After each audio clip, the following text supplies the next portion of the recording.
the big banks, the companies that have massive budgets to obviously spend on this. I do work with quite a bit.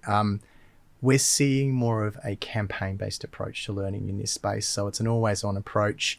We're seeing a range of novel concepts. So you might see the test phishing email, and we check to see who's actually clicked on it as a sign that there's a need to train.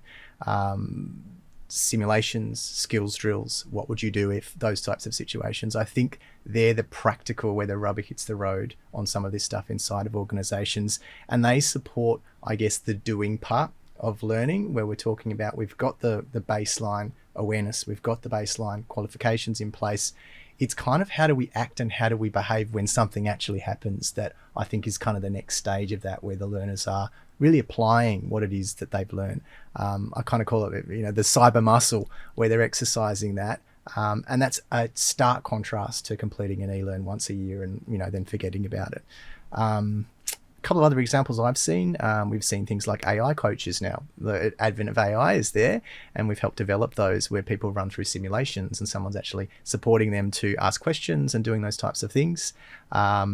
Workshops, clinics, being able to go in and whole, tests that are occurring, where organizations and professionals in those organizations are, playing games that support them to manage a real-time cyber incident if it occurs.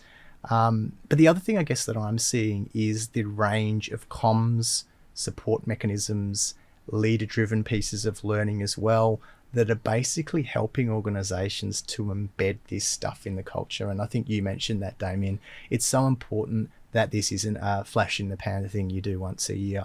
And that kind of multi-faceted strategy is the only way to make sure this stuff is really top of mind for people, and that those principles are embedded in the team for these, this range of challenges. We can't imagine what they might be. At the same time, we're recognizing that time is a huge challenge for learners, right? So, we can't afford to be spending hours and hours and hours on this. But I think what organizations are going to realize is they actually do have to invest those hours and hours as the government legislates and things like that. So the time that was given to this in the past is not the time that's going to be given to this in the future. And we'll see that, I think, broadening out. I think I mentioned this before, but probably for me, it's the key of those principles and having those embedded that I think is going to create that that stickiness of the learning, so that people are really ready to face those challenges. And I guess also act in the right way and do the right things when something happens.